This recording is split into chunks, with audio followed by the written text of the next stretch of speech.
If we can all please rise for the Pledge of Allegiance. Pledge allegiance to the flag of the United States of America and to the republic for which it stands, one nation, under God, indivisible, with liberty and justice for all. Roll call. Member Causey? Here. Member Core? Here. Member Garshaw? Here. Member Small? Here. Vice Chair Chase? Here. We have a quorum. Fantastic. Before starting today, I thought it was important to just recognize everything the city has done in the lieu of the past month, in particular as it's relevant to this board, working hard on the emergency ordinances to help residents and businesses expedite their recovery period. So thank you all so much for everything that you're doing. We'll move to, I also want to welcome Nancy. Yes, thank you, Madam Chair. For members of the public and those watching, my name is Nancy Stuprich, and I'm an attorney with the Vos Law Firm, and we are very honored and pleased to be able to represent the city of St. Petersburg Beach, and I get the pleasure of working with this phenomenal board. Thank you so much for being here, Nancy. Welcome. We'll move to the approval of the agenda. One note I wanted to make is I unfortunately have a conflict that's come up today, so I'm going to need to excuse myself just before 3 o'clock. In the spirit of keeping some normalcy, my kids have a Halloween party that was rescheduled, and it's just really important for me to be there for them. So we will have the election of officers prior to that, so we should be able to have a seamless transition and maintain order for the meeting. Was there any other changes to the agenda today, Kristen? No. No? Then I'll make a motion to approve the October 30th, 2024 agenda. I'll second. All in favor? Aye. Aye. Fantastic. We'll move on to audience comments. If there's something that is not on the agenda today that you would like to speak about, this would be the time. If your item is on the agenda, you'll have the time to speak during that period. I don't have any cards. No cards? Is there anybody here that would like to move forward? Hearing none, we'll move on to approval of the minutes. Did everybody have a chance to review the minutes from last meeting?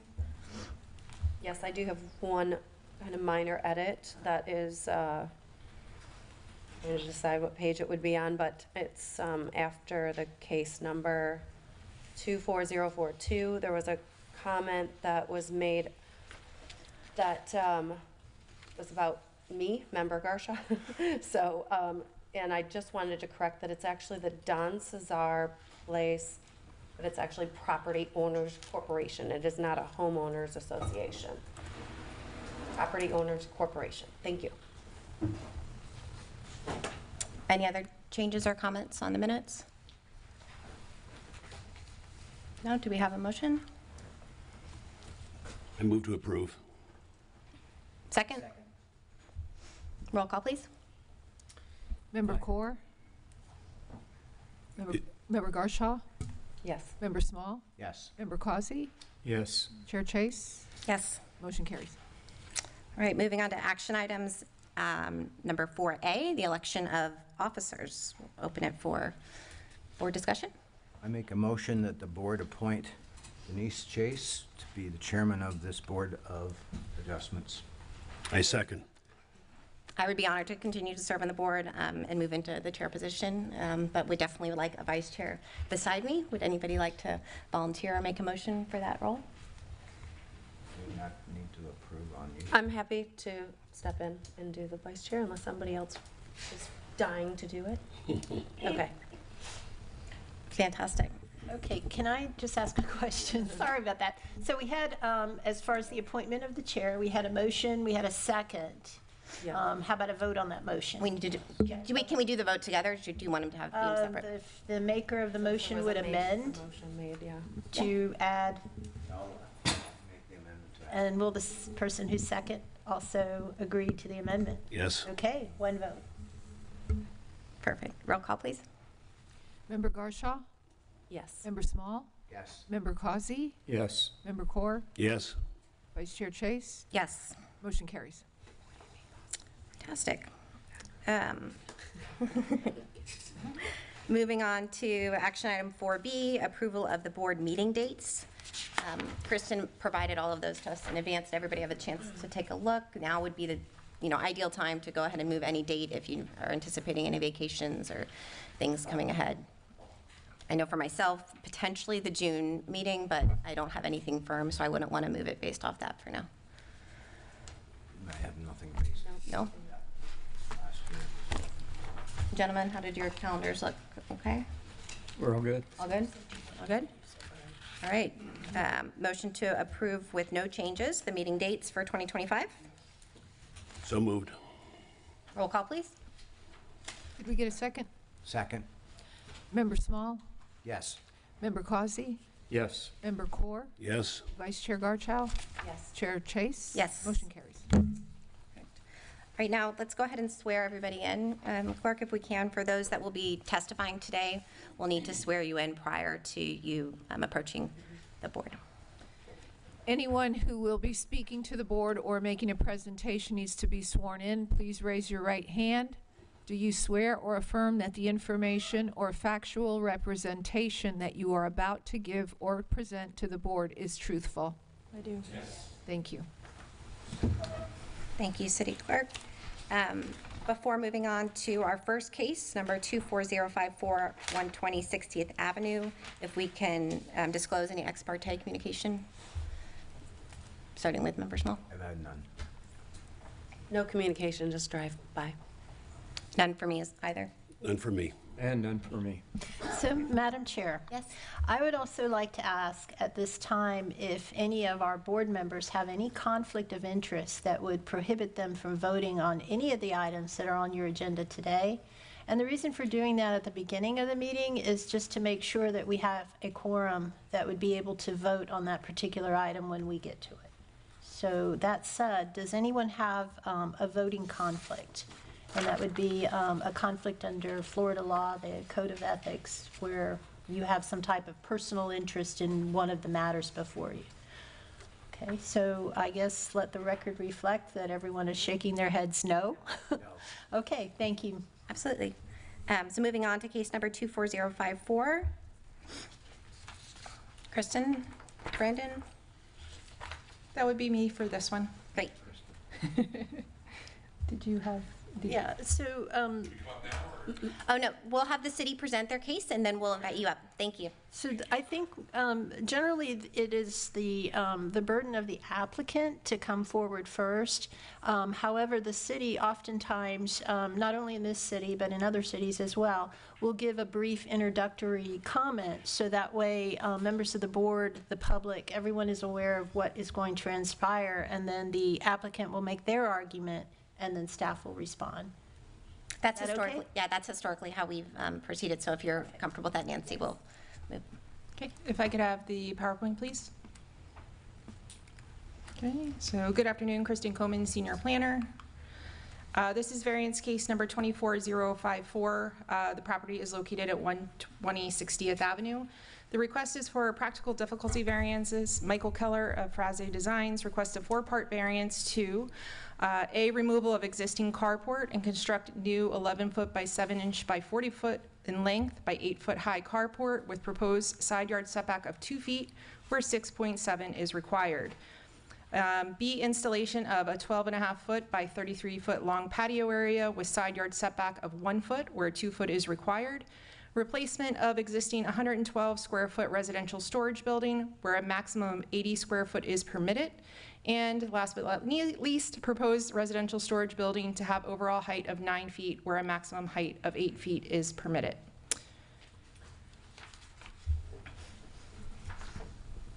I do have a short presentation being in conferring with the applicant in light of the recent events that we've had. He has lost some of his materials, so I did ask, we had a conversation where I could just put together a short presentation for him. Okay. Okay. So, Madam Chair, I apologize. I have lots of questions, but Great. Has there been the ex parte disclosure for this specific case? So prior to us providing, not having any conflicts before, that's what I had asked. Okay, so that is for all the cases? That was, we've historically done it case by case. Yes, Would that be your yes, that guidance? would be preferable, Okay, yes. So there was none for this specific case Very disclosed. good. Okay. This is the site highlighted in red. It's interior lot and contains a single-family residence and located within the RU1 zone. This was also in our staff findings report, but the existing survey showing the existing residential storage building as well as the existing carport. And this is the survey with the proposed improvements that was provided to us. And just here is a little bit more request in detail, also in my staff findings report with the zoning table identifying required, existing, and proposed for each structure. Going on to the property, the notice was completed as required. The legal ad and notices were mailed on October 16th and sign posted on October 22nd. This is the front of the building, or the dwelling. And going on to the property, and I don't know if, Madam Chair, if you'd like, I can kind of not go through this and have the applicant kind of talk to this as well. I know it's a little different than we usually do, but this was provided on behalf of him as well. It's up to you. I'm happy for you to quickly, Okay. complete your presentation as Perfect. designed. Okay, so this is the side of the property where the existing carport is, just taken right on the property line. So you can see the roof of the carport. This is another viewpoint from the rear of the property looking at the existing carport. Just a little bit closer up. The existing residential storage building on the property. Just another view of that. That is to be removed, and a new one of the same square footage and a new location on the property is proposed, which is this location here. Also contained within my staff findings report, I would like the applicant to provide some testimony and respond to the staff comments that were included in the report. And the applicant should provide testimony as to the desire to increase the height of the proposed residential storage structure and types of materials to be stored within, as well as the applicant should provide testimony as to how the stormwater runoff shall be directed and maintained on the property to ensure compliance with Land Development Code Section 6.13B3. And that is all I have at this time. Thank you, Kristen. Any You're welcome. questions for Kristen? Part. So Okay. Kristen, I do have questions. Just to clarify, so with the current I guess is the terminology, non-conforming carport, Yes. and we'll start, and shed for that matter, right? So are they allowed to just leave it as is, but if it's touched, it needs to be brought into alignment with the code? Correct, because both structures were looking to be removed and replaced because they did exceed what is permitted by the Land Development Code. They did need to seek relief for that. Okay. If it's left, then the non-conforming does not imply any type of No, impact? it can remain as is, it just can't be enlarged or expanded. Okay. Thanks. If the applicant would like to please come forward and present your case. If you can start with sharing your name and address for the record, that would be great. My name is Mike Keller. I work at Phrase Design. My home address is 11901 4th Street North, and that's St. Petersburg. And I did the drawings for him, but he's the one who filled out the application and dealt with her mostly, so I can answer any other questions. I'm Stephen Klein, 120 60th Avenue, what's left of it right now. St. Pete Beach, what else am I supposed to tell you? Just Good. about the, If you would just like to tell us, what Yes. you're looking to do and why you're requesting a variance. I'm looking to relocate the existing shed, same size. It'll be a little further from the fence. It will also have a flat roof that is slanted 6 inches, such that the drainage will be inside that 2 feet of the yard. I'm looking to replace the existing carport, which didn't suffer any damage again, with a longer carport basically, and more in compliance with the regulations, with the exception I want to push the side variance. The height variance I think I'm still keeping on both the shed and the carport. I'm just the sun is really hot and I don't have a garage and I just want a carport. I don't know if I need to have more of a story than that. Well, can you help us understand the rationale for moving this current shed structure to? Yeah, it's dilapidated a little bit. It's in an area that I want to continue to improve my property and property values in compliance with city rules. And that area there, I would do that in the future by putting, for example, a grill out there and some chairs and a patio for social purposes. And that area is paved out by there, and that would be a better side of the house to have that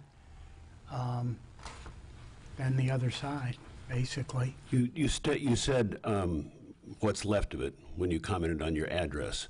So I now, as a ex-northerner, know exactly what storm surge means. yeah, yes, you do. My house was flooded. You can see all of it in the front of it right now. But what I'm wondering is, does that in any way affect this project which you initiated? The only effect it's going to have is that I'm not going to get to it as soon as I would have if I didn't have to try and get a residence. But you're planning to stay in the house? Yes, oh yeah. I'm staying with a friend right now, and I don't want her to go to jail because, and if I continued to live with her, she'd probably kill me. So she would go to jail and I would be dead. Those aren't good, it's not a good scenario. The one part of this that I'm concerned about is this, and I've called it variance creep last time we met, setback of 2 feet where it's supposed to be 6.7. That's a big difference. That's It a lot of is. space. It's crowding on your neighbor. Now, Stephanie is okay with it. She owns the apartment building next to me. And we have a solid fence there, which will remain there. The existing carport, which you saw in the picture, is visible, has been there long before me, and she hasn't had a problem with any of that. And I'm basically just lengthening it and moving it back a little bit. Moving it back 4.7 feet. Well, one of the things I did not, my outside air conditioning unit is there. It is very costly to move that unit further back. In addition to that, I would lose efficiency of the unit. And so we're getting the carport a little bit wider, mainly the post, so that I can drive the first car around and get 2 cars in there. That's what started all of this, is I need to work around and balance things. And as I worked with zoning here, which has been very good, then that's what we came up with as the ideal. Again, yeah. Your storage building is quite a bit, 32 square feet bigger. It is, but respectfully, the city's dimensions are quite a bit smaller than other comparable areas. And so that's, 8 by 12 is kind of tight. I am not going to be as much of a pack rat as I have been because the flood took half of that away. But I still want to have room for my mower, for my beach wagon, for pack rat stuff. I can be more descriptive if you want.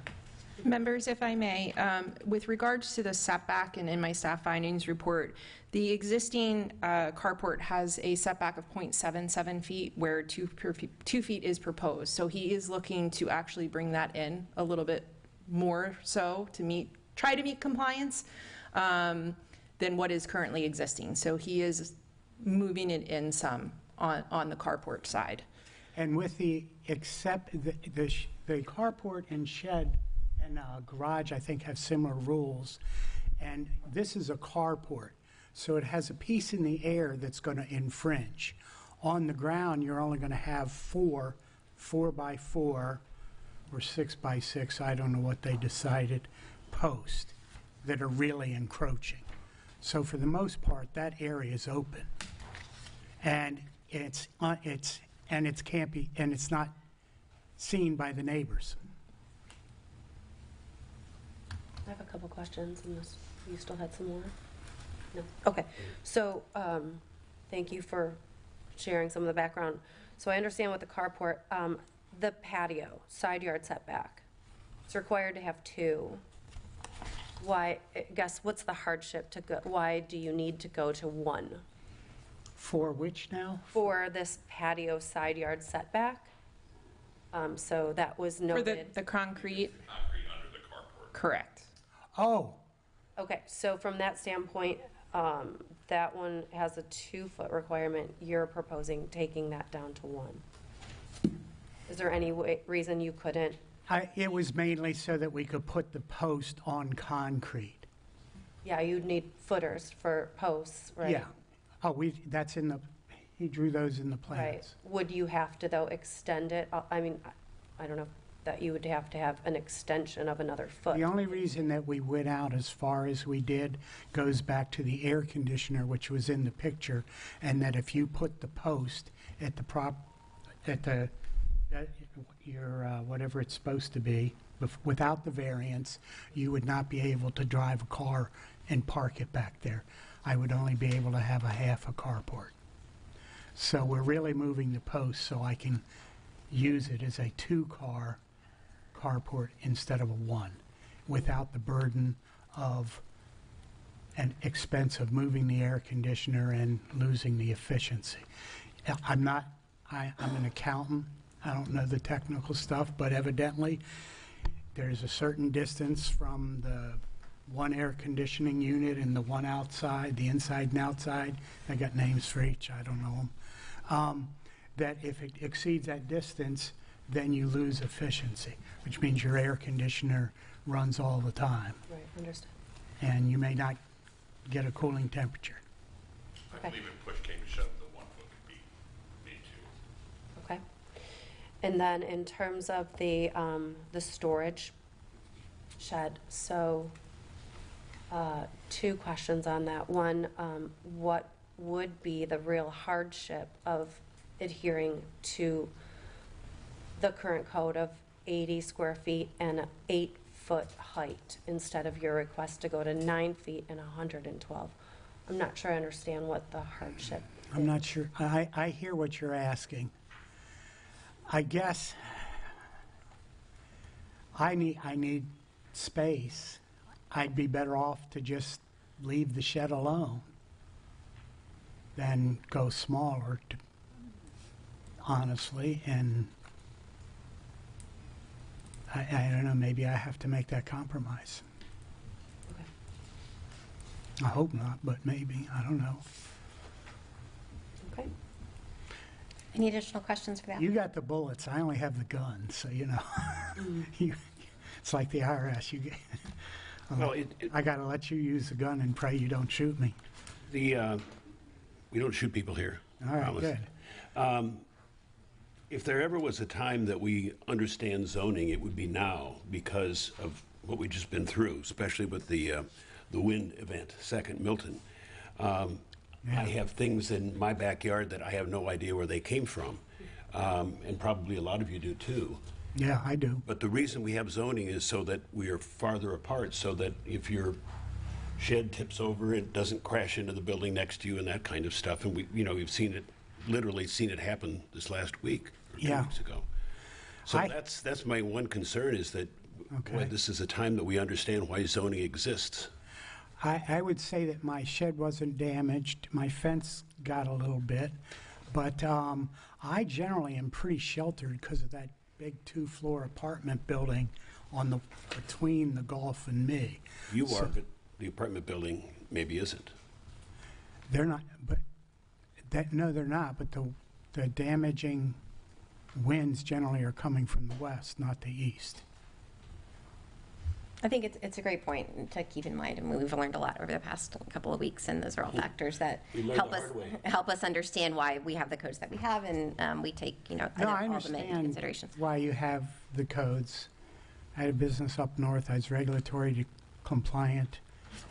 I've worked with the zoning. I sat on several county committees. I understand the process and the need for the process, for sure. I had a couple. I also understand why there's a variance process and the need for that. Absolutely. Yeah, I had a couple of questions for you guys. One, could you use footers for the post on the fence side instead of go out to 2 feet?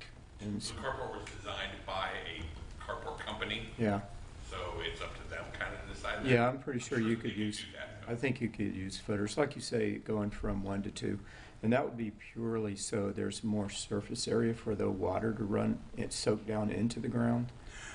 And then the other concern I had is I'm not sure I saw where you had gutters and where was the runoff from all of the roof and the new roofing going It's all ahead. the same thing, it's sloped down towards. So it's running right off onto the fence line area No. there? It's running to the front yard, in the front. Is there gutters on there? I didn't, Yeah, I haven't seen this. and the backyard runs to the backyard. So there is. She's talking about the swales. I'm saying the actual, the I'm- roof slope where it goes. Yeah, I'm asking where does the is there a downspout and where does it go? It's a sloped roof. It just So goes- there's no downspout whatsoever. It just goes into the swale and then it would go off front. Yeah.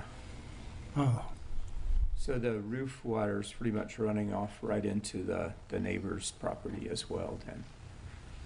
well, nothing, I mean, if I- it runs into the swale, there shouldn't run off into the neighbor's property. right. We haven't had any problem with that. I usually get their runoff. They're a little higher. And also, somebody told me that in the 1 foot that I have, that I can't do something to it. I have to leave it so that it's permeable ground, which I'm going to do, so that all the water would drain. And I don't know, I've only been there 5 years. I've never had a problem. This is only my 3rd and 4th hurricane. So, I don't know. I hope it don't get worse. Does that answer your question? Yes, and then I was going to ask Kristen, so was there a different idea for how to manage the runoff? You could absolutely, as a condition, require gutters to be installed. I can do that. If you did gutters, what does the city recommend as where's the water directed in this case?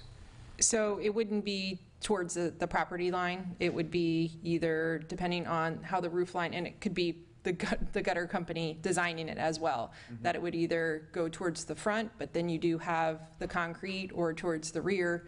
It just depends on the installation and the design of it.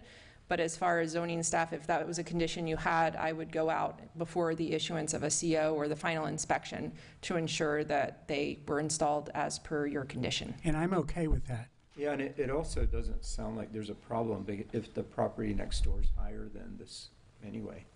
And I can bring back pictures, back up, on the PowerPoint. I know I went through them pretty quickly so that you could see, if you'd like as well, just so you get a general idea. I think I've got the general idea. Okay. now. Yeah. Perfect. And is that the neighbor that wrote the letter in? So we did receive one letter in support, and let's see. One of my neighbors. I get along with the neighbors. Which is wonderful. I love hearing that. I think I'm not bad. we're good with the applicant's testimony at this time. So thank you so much for sharing. We'll call you back if we have any additional questions.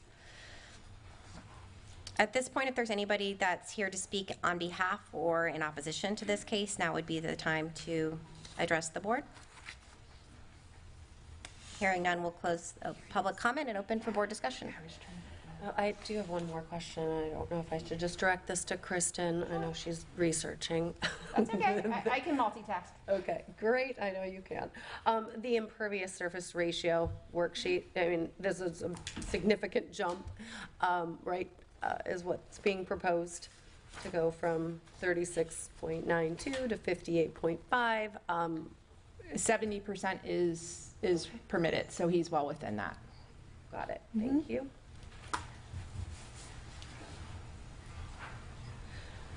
Okay, other than that, I think from my perspective, it looks like there's actual improvement from I don't know if we call it the setback with the carport. Exactly. From what is existing.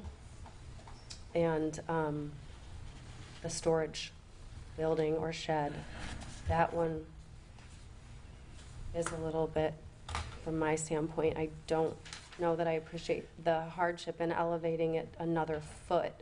Having driven by there, really would kind of rise above. And the commitment to keeping fences up, I think we maybe all have that desire, but I don't know, I can't even get somebody to talk to me about my fence coming back up for quite a while. So I think that's always a tricky one around here. Yeah. Fences. I had a similar read. I think there is an improvement on the carport side. Could it be better? Yes, but at least we're moving in the right direction. On the shed standpoint, I think that's a decision for him to make. He can leave the shed as is and not have to make any changes. If he wants to put a new shed, I think we should, I would be in favor of him asking to make that in compliance with. As long as he addresses the storm runoff. Mm-hmm. Runoff. Gutters. Mhm. And the question about the footers, what did you guys think about the footers versus paving the extra foot? Yeah, I think that would be ideal. But either way, it seems we're still getting an improvement. But between the gutters and the, So we'd be talking about approving it with the condition of footers for the fence side of the, So we would be decreasing the side setback to the 1 foot, but allowing the other setback to remain yeah. non-conforming? Well, Is that- it would be the west side of the carport, or it would be the patio, what's described as the patio. It would be 1 foot smaller. And only the footers would extend into that extra foot instead of the whole thing. length. So that would help with absorb the water into the ground on that whole strip. okay. And he still keeps the same roof line, and the post is in the same spot. Yeah. What are your thoughts on the shed? I don't have any opinion on the shed, really. I think it would be better to keep it at 8 feet, personally, so it doesn't show over the fence line. But And- the size-wise, I think it's reasonable to ask for more space. Do you think that, would it be appropriate to say, being that he's dealing with the flood conditions now, to refigure this based on our conversation and come back and present again? Because we have so many things in here, we're saying yes, but no, yes, no. Now it's this, the way it reads now is not what we're agreeing to. Or can we I think, Condition separate that. these two pieces? yeah, I think what we can honestly do, and Nancy, jump in here, but I think what I'm hearing from the board is with regards to the shed, height is an issue. If he would be willing to reduce the height to a conforming height of 8 feet and eliminate that variance, and also the installation of gutters. As far as the carport goes, that would, it does have gutters on there, so that could remain as is, but eliminate the patio setback requirement and make it conforming at 2 feet. So now, instead of 4 variances, we only have 2, Yep. and that would be pertaining to the square footage of the residential storage accessory structure, as well as the carport setback itself.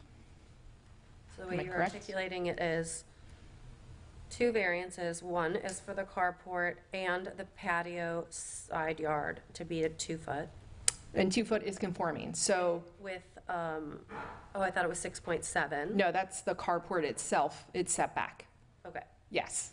so then we would only be looking at carport variance As well as the and the square foot. gutter on the carport. It wasn't the gutter for the shed we were talking The about. carport, as the testimony provided by the applicant, there is gutters on the carport. I don't really remember, Okay. but there can be. Okay, We can just Okay. confirm gutters across the That board. would be to confirm that okay. That can be a condition. Okay. Can be a condition. Condition. Okay, and then I think there's a mixed conversation around the storage, but that would be, it sounds like the possible proposal would be to say approve a variance to 112 at 8 feet Correct. versus the 80-foot. The 9-foot that it was The requested. 9-foot and a variance for 112 versus 80. Correct. Okay. So, I don't know, did that all make sense? I think so. Can you read it the way it's now? Yes. I think you got this. And are we going to combine these into the same one still? The same case? Yes, you Or can. two separate? Okay. Okay, so I will make a motion for case number 24054 at 120 60th Avenue that we approve the carport side yard setback of 2-foot variance with the condition of the gutter system and the residential storage building square footage to be 112 square feet where 80 feet is required. I'd second that motion. Did we add, include the condition for the gutters on the storage? Do we need that? Okay. Yeah, that's the patio. That would be B in the current description. Okay. I honestly would recommend the installation on both because as part of my staff findings report, I asked for the stormwater on the shed because that is a requirement per the LDC. Okay. So my recommendation would again. be installation on both structures. Okay, so should I repeat everything or just add the condition? Yes, please. I'll make a motion to approve case number 24054, carport variance to 2 feet with the condition of a gutter system to move the water away from the sight line, yard line, as well as the residential storage building, 112-foot square feet, where 80 foot is required, and have a guttering system also to move water away from the neighboring sight lines. Okay, we're looking for a second? Yep. I'll second. Second, yeah. Okay, great. We have a motion and a second. Roll call, please. Member Causey? Yes. Member Core? No. Vice Chair Garshaw? No. Member Small? Yes. Chair Chase? Yes. Motion carries 3-2.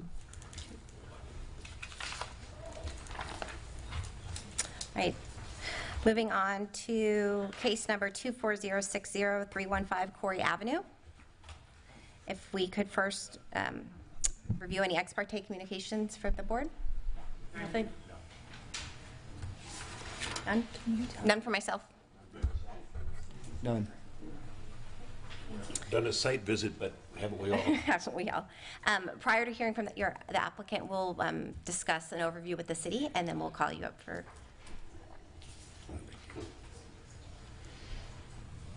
Oh, this is our new board member. I forgot. Good afternoon, Madam Chair, board members. For the record, Gil Martinez, Senior Planner.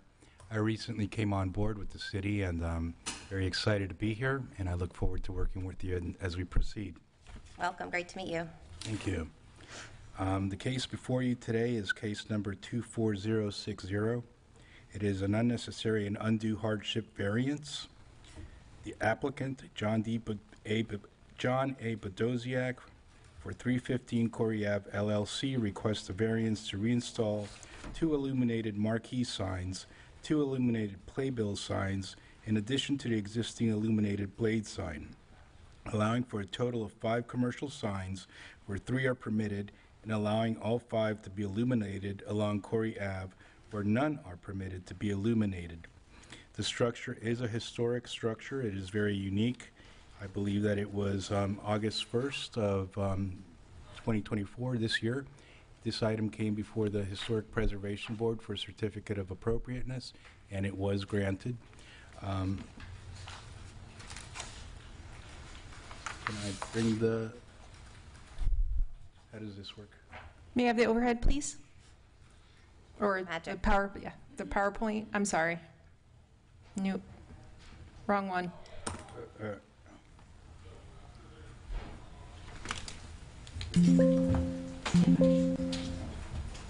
got it?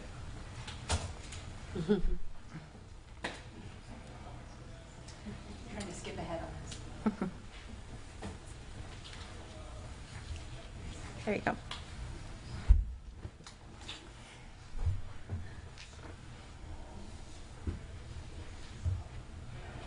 Staff comments. The applicant should be able to provide testimony as to the design. Gil, you have to go forward. That's my, Oh, man. yep. I apologize. That's it. Wrong, I think, other direction. Other direction. The big button. There you go. There you go. There we go. My apologies. This is an aerial view of the property. Here we have a survey of the property as well as the elevations that are being proposed.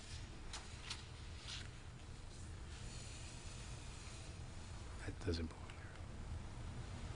there. Here's the sign postage, which was October 20th. 22nd, sorry.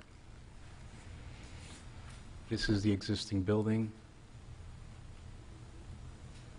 Neighboring structures, businesses.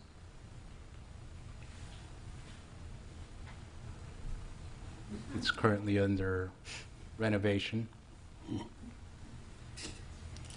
Under staff comments, we've requested that the applicant be able to speak to features of the original signs are being restored, what features are being restored, that they consult with the neighboring property owners or businesses, what percentage of the facade space is being utilized by the proposed sign program, the hours of operation of the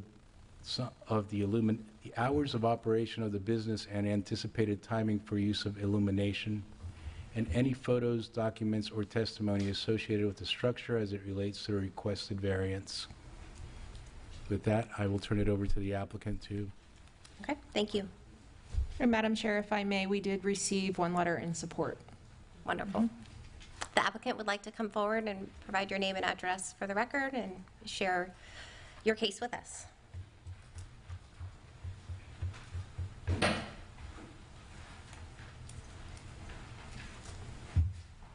Hello, my name is Britt Hayes. I'm with the firm Boziak Hayes Architects. This is our project.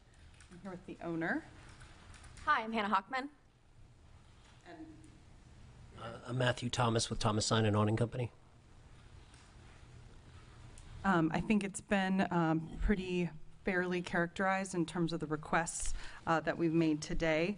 I just want to note generally the size of the signs. So we have playbill signs, which are approximately 3 by 4 feet 9 inches. Those are currently installed on either side of the entry. Those are going to be taken down and refurbished. We have the marquee sign, the vertical blade sign it's out there, everybody's seen. That's about 17 feet high by 2 foot 3 inches extending from the building.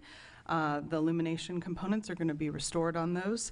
And then the signs that are most disputed because they've been taken down are the marquee signs, which are approximately 12 feet by 7 feet in dimension, constituting about 15% of the facade. Those are essential to the functioning of this building as a theater. They are where the acts are displayed, show times, and the events. The lettering on those is illuminated, the beach lettering, and then the removable lettering will have an illuminated background. The current signs that were in place also had some illumination on the perimeter, which is shown in the details, hopefully, that you all were able to see. Just this kind of chevron detail on the edges of the sign. Any other details you want to speak about in terms of the signs and how they're changing, or? Yeah, so like a normal theater, we will probably change our show times fairly often, so that's really the only element that would change. But other than that, we basically just want to restore what was already there. Yeah. And the intent, just to answer the questions, which was discussed at the last technical committee meeting, is that the signs will be illuminated from sunset to 5 minutes before midnight, 11:55, so PM. Out of respect for the neighborhood, there was one letter we received from a neighbor at 300 Corey Avenue in support Ice cream time. of our request, and we're happy to answer any questions. I do have one question. One of the recommendations for the city was for the illumination to be limited to hours of operation. Do you anticipate the theater being open that late on a daily basis, or what's the determination for that time period? I don't anticipate on a daily basis. I know previously this theater was famous for its 11 p.m. showings. Personally, I don't want to host an 11 p.m. showing. I don't think the audience is really here for that anymore, but just to kind of keep it on the safe side, 11:55 is kind of like a nice cutoff, I think, for the evening. Would you be open to a condition that was limited to hours of operation, so it was not, daily at 11:55, but? Sure, yeah. I think during the weekends would probably be the really only time we would be interested in showing anything that late, but of course, hours of operation is definitely understandable. Okay, thank you. And I know verbally you said you want to maintain what was historically there. Do you have any images of what that you could share today? Yes. Of what you anticipate? I'm assuming then, or I don't want to assume, I'd love to know what your vision is and how connected it is with what it was historically. I can show you. I hope that this will pick up. Will this pick up? It should if you put it flat there. Yeah. So to go through the COA process, with the historic board, we had to go through a detailed review. Okay. And has more photos as well. But this is an original rendering from 1939. You can see in this view, actually, the marquee signs are not present, but there are 3 playbill signs on either side of the entry. And then, of course, there's the blade sign there. This is a rendering. Some of our earlier photos of the site have shown, we have many of these that depict the signs, particularly the ones that have been taken down, that are being restored. You can see here on the side, the chevron detail that's illuminated, and the illuminated beach lettering, and then, where you mount the letters that change. Okay, so that's what's not on today that you're restoring and anticipate putting back the way that is, but restored. Exactly. Thank you. Referencing a number of Is the neon sign the vertical one or the horizontal one? There's a fluorescent style tube sign for the beach lettering, and then we can show you That with the big one right there, the, and then this one as well is illuminated, and we have a couple good photos of that. At next is the same one, I think. So you can see the lettering in kind of the blue tone is what we want to restore. And the kind of board within the letters are, with the playbills, those will also be illuminated as they have been in the past. But it's interesting to note, we have many different photos we've been going through. This property has up to 12 signs at a different point in its life cycle, and those of you that have been here for a long time probably know that. But so we're going to be essential signage that we need. Correct. Thank you. Thank you. So it's these 5. Correct. The horizontals and yeah. Okay, thank you. That's helpful. Any other questions for the applicant? and are there any, and I should know this, but are there no residences in that area of Corey Avenue, are there? No. So it's just all commercial anyway? Yeah. And it's been closed for how many years now? About 13, 14 A lot of people here don't remember the Yeah. midnight showings of Rocky the Horror. Thank you so much for sharing your story. We'll call you back if we have any questions. I think everybody would be thrilled to have that theater back. Let's see if there's any comments. sorry. If there's anybody here that would like to speak on behalf or against this application, now would be the time to share. All right, now hearing none, we can open for board discussion. Well, I think everybody will be thrilled to have it back. I don't know how long it's going to be. Is it May I ask the applicant a question? Sure, if the applicant would like to. You don't have to come back all the way No, up. Yeah, please do. You can stay there. Is it essential that this is not going to happen for a long time? Because you got damaged now because we all did. Yeah, we were hoping for March. Now we're shooting for before summer. So is it, I guess what I'm asking is important, will it help you a lot if you get this approval now? Yes, sir. Absolutely. It will, okay. Yes. Yeah, we have our sign guy, Mr. Matt, behind us. He's ready to go. So, yeah, once we get this, we can move forward. Thank you. Thanks. I think in any large project like this, the more things you can get in motion, moving, particularly when restorations is involved, that's in. How long it's going to take. Yeah, in their control. But I agree with you. I think the city is super excited to have this iconic building back, and the more we can have it look like it used to, and minimize, the signage, having illumination only during hours of operation. I think that's all adherent. Agree. This looks like a great addition to our community, and to bring it back to somewhat historical look and feel makes sense. Would anybody like to make a motion? Yeah, I'd make a motion that we approve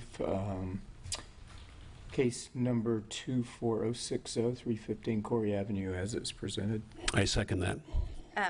May I make a comment? Would we like to include the hours of operation limitation, or I thought that was already in there, but yes, I would say so. could you amend the motion? Yes, I would make a motion then that we approve case number 24060, 315 Corey Avenue, with the condition that the illumination be during hours of operation. I still second that. Roll call, please. Vice Chair Garchow? Yes. Member Small? Yes. Member Causey? Yes. Member Core? Yes. Chair Chase? Yes. Motion carries. Great. Prior to moving to the next case, I do need to excuse myself, so if you can take over. Great. Okay.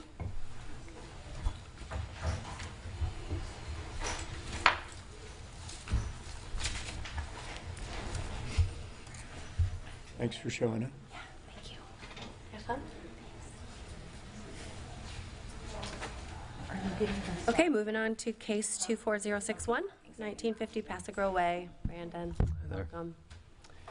This is variance case number 24061. This is a 5-part unnecessary and undue hardship variance. Property address is 1950 Passigrow Way. Is the St. Pete Beach Fire Station down in Passigrow. I'll spare the block of text. I do have a table that goes into detail on the 5-part request. Here's an arrow of the property. It's at the southwest corner of Passigrow Way and 20th Avenue. So going through the details of this request, starting with the setbacks, that was request number 1. The applicant is requesting to construct a new 2-story fire station that will encroach into the 4 required yards of the property. Starting at the northern side, looking at the front yard, 20th Avenue, the required setback is 25 feet. Now, there is an existing setback of 1.5 feet. That is an existing non-conforming setback. The applicant is proposing 1.2, so about another third of a foot encroachment into the northern side setback. On the Passigrow Way side, on the east side, the required setback is 15 feet. It is currently compliant. The applicant is proposing 8.4, which would be a variance. On the west side, which is the alleyway side, the applicant is proposing a 1-foot setback where 10 feet is required. This side is also currently compliant. It is only for a small portion of the building. I'll show that in the next slide. And on the south side, the rear setback, the required setback is 15 feet. It is an existing 0.5-foot setback, and they're proposing to retain that at 0.5 for the new build. The actual height of the enclosed portion of the building is compliant. 30 feet above design flood elevation is the current requirement. They will meet that with the midpoint of the roof, which is how staff measure the standard. However, there is a stair tower training element, which will be shown in a subsequent slide, that does go to 45 feet above design flood elevation. The city does allow for 10-foot overrun, so that would allow for a 40-foot above design flood elevation element. The applicant is proposing an additional 5 feet for the top of that stair tower. Moving on to the impervious and green space coverage standards, these are tied together. The maximum impervious surface ratio for the site is 0.8. That is established by the Land Development Code. It is currently non-conforming, not only with the Land Development Code, but also with the comprehensive plan at 0.88. The applicant is proposing 0.85, so that would be bringing it down to the maximum standard allowed under the comprehensive plan. However, because it is a full site redevelopment, it would need to be compliant with the impervious surface ratio of 0.8 if it were to be compliant with the new build standard. The inverse of that related is the minimum green space standard. The city requires that of that 20% permeability standard, at least 80%, so 0.16 of the site, 16%, needs to be comprised of vegetative green space. The applicant is proposing 14%, and again, existing is 12%, so it is an improvement based on what's being proposed. And then looking at the buffer requirements, this is tied together with the setback variances. Looking at the frontage buffer requirement on the north side, 5 feet is required. There is a portion that is proposed to be 0 for the buffer. And then on the parking area landscaping buffer width, this is on the south side. This is for the approach of the trucks. Over on the west side where the apron is located, it's required to be 6 feet. There is a portion that is 2.5 feet, and that is also proposed for variance. So this just shows the footprint of the existing to the proposed condition. You can see on the north side and on the south side, the building is currently approximately at the property line within a foot or a foot and a half on the north side, within half a foot on the south side. The footprint of the building that will be at that reduced setback is increasing with the new build. Looking over at the west side, the alleyway encroachment, currently the building does meet the setback on the west and the east side. There is only a small portion of the building that is proposed at that very minimal setback on the west side. The majority of the building, I believe, it measured to about 8.5 feet north of that, nearest to 20th Avenue. The south portion of the building where the truck center, that will be compliant with the setback. Looking at the elevation, as I mentioned before, the maximum height of the building, the enclosed second story, is compliant with the city standard at 30 feet. However, what the applicant's describing as the cupola, that training tower element, will be at a 45-foot overrun. Looking at design flood elevation, the city allows a 10-foot overrun, so that would be 40 feet if it were compliant with the land development code. Here's some photographs. Of course, these are of the existing structure, showing the signposting. Looking at the front of the structure from Paso Grill Way. Looking at the northern side of the structure from Paso Grill Way. Looking down the side of the northern side of the structure. And then looking at the back of the building, encroaching up against the existing storage yard for the boat storage yard to the south. So staff has responded to the 8 variance criteria in your staff report. I will skim through these. This is clearly a public benefit to this building. There is a public need for this building, especially after the most recent events. The applicant has provided strong support for the request. We have not received any letters for or against this request. However, there was a 5-0 recommendation from the Historic Preservation Board back in April of last year. This structure is not in the Paso Grill Overlay District. However, we have discussed the request and we have reviewed the request for the design elements required of the design overlay, and the board did make a positive finding that the request as presented to you was in compliance with those standards. Staff also finds that it is compliant. Now, the setbacks that are being proposed along the various sides of the structure, they are an encroachment into the required yards that would be required if this were built to the overlay. So there is additional encroachment there that staff is asking that the applicant justify and provide additional testimony through today in support for the additional need for that space and those encroachments.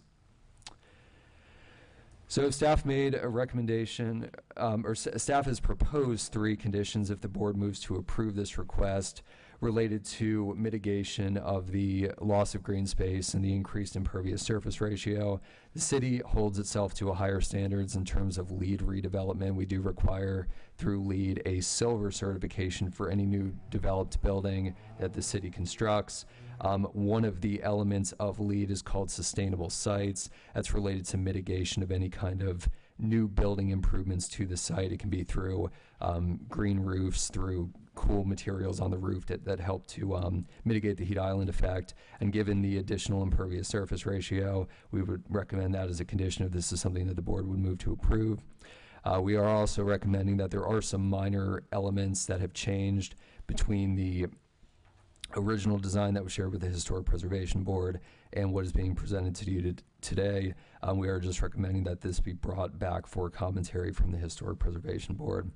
You, of course, have you have the option to deny the variance case or to continue it if you would like additional information.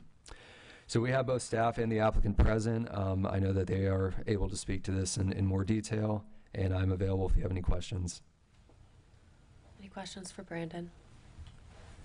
Can you tell me again what you said about the historical board wanting something, this going back to them?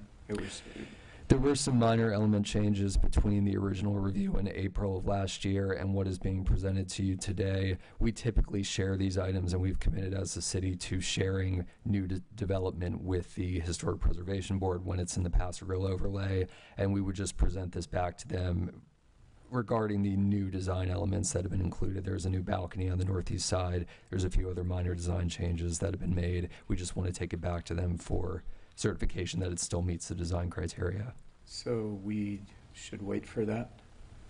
It's not related to any of the items that are under review today. If there were to be any modifications made as a result of those comments, we would bring those back, but none of the elements are they're not additional encroachments beyond what you're seeing today. Okay, so it's not part of a variance? No, it's really the embellishment and the design of the structure that we wanted to share. Mm-hmm. Brandon, so on that point though, so the design that was shared and reviewed with the historic board would have required all of these variances? The setbacks have changed slightly since the design was originally shared, but for the most part, yes, they're in general compliance with that. Okay. Mm-hmm. And were there any proposals shared that actually met the code requirements? There was one design. It was not to the overlay design standards, but there was a design that did meet the required setbacks. Okay. Mm-hmm. I guess maybe we ask the applicant then to share that, or is that? They may have the plans available. Yes, if not, I could. Okay, thank you, Brandon. Mm-hmm. Any other questions? Okay. Thank you. Okay, the applicant like to come up? Yeah. Thank you.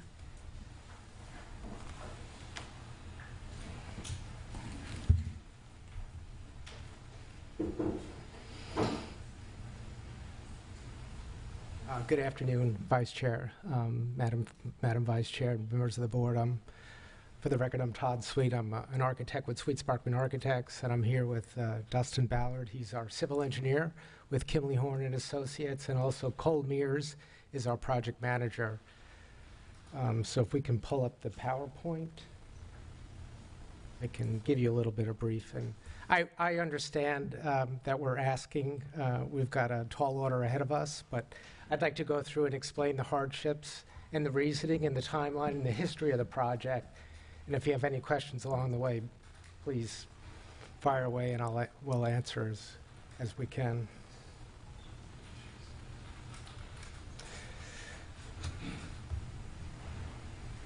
Just to give you a little introduction, so what we're doing is we're asking, actually the city hired us about 2 years ago to do a site feasibility on this site, even before the storms. So we were hired to do an analysis of site feasibility and do some programming to replace that fire station, which is what we started to do it. As it was said, it is not in the Paso Grill Overlay District. It is in the INS Institutional District. It's how it's zoned. But over the course of the last 2 years, we've done our very best doing a lot of research on the island to make sure the building is compatible with the historic nature of Paso Grill, which is why we went to the Historic Preservation Board.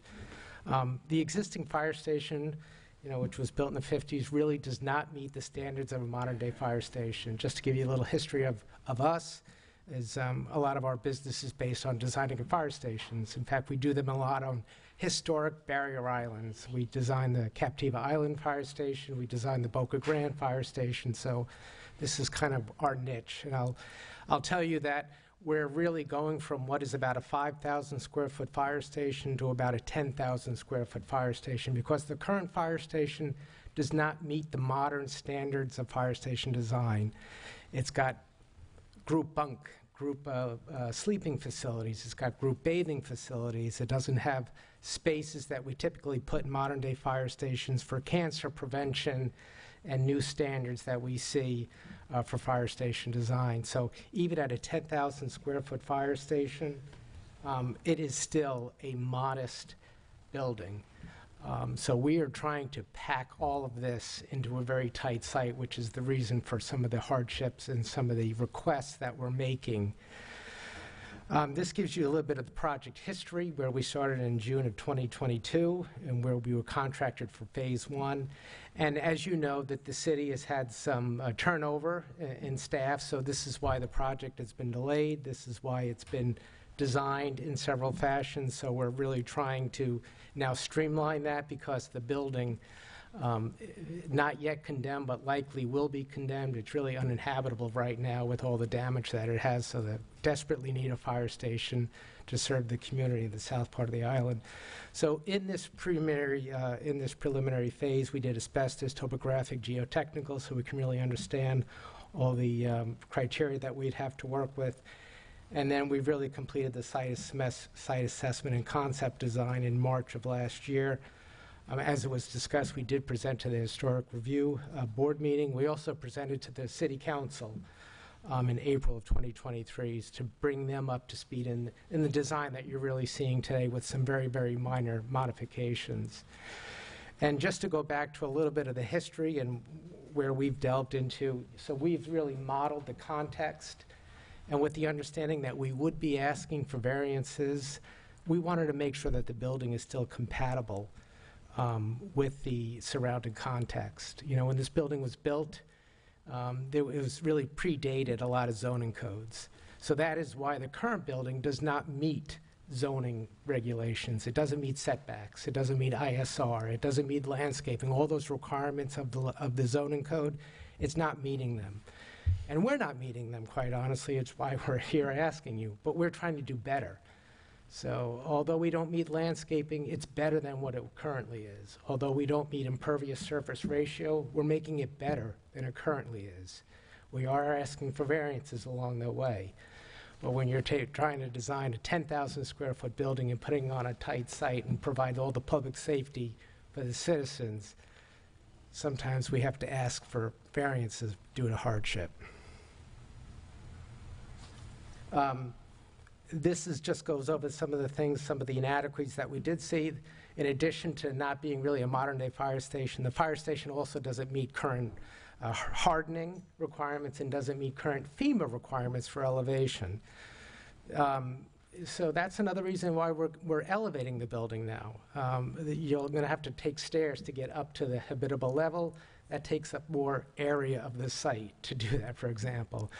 Stairs, whether it's a ramp, whether it's the stairs, all these things in trying to provide modern-day zones, modern, requirements, modern-day features for a fire station, all unfortunately take up space, take up a lot of space.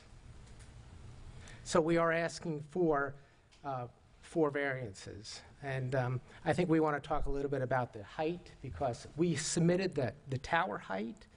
Originally, when we submitted the variances, we didn't feel we needed the tower height. Then we talked to Kristen, and we talked to Brandon, and they thought better to be conservative and submit it as a variance, although I'm not sure if the zoning code really requires that we submit it as a variance, so we can talk about that a little bit too.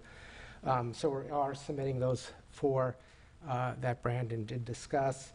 Like I said, the existing building is non-compliant.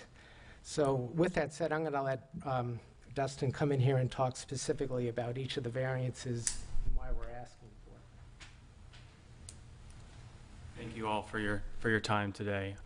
So yeah, I'll go through the variances real quick. Brandon kind of went through them again, so I'm kind of almost repeating them. I do want to kind of emphasize too, as we spoke about, that most of these variances, if not all, were actually going to be better than what the existing site has currently. So as you go through, looking on the left is the existing fire station, and on the right, the really dark line is kind of the new, your dotted pink is your building setbacks. With that said, if, I want to bring up on, Brandon talked about it on the west or the left side of the proposed condition, there's just a little piece that's actually not meeting the building setback. You can kind of look on the north. It's a little deceiving on the north because of the second floor. Your white area, the entire frontage is, you got a 1.2 foot setback on the north side. Existing, it's 1.5, pretty similar in the setback. I think from here, again, we can talk about the south. We're trying to maintain exactly what the south is from a setback standpoint. Overall, when we're looking at, and I'll skip to the next one, and this goes to the impervious surface ratio. So on the left, the existing is your impervious surface, and then on the right, between the orange, and then also we're looking at proposing pervious pavers in some areas. That'll help bring our impervious surface ratio below or less than what it is existing. And that kind of goes back to that building setback piece as we're trying to improve this site overall from the existing condition that it is.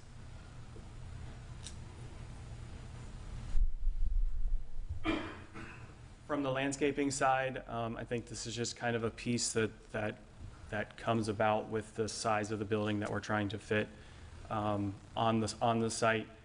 We are going to be putting landscaping, greenery. We've even looked at putting greenery on the roof side, and we can talk about that if needed for this building. But basically, we're trying to use every area that we can to try to meet the code for the landscaping side. And then the height, to go back, and I think, is this where we want to have?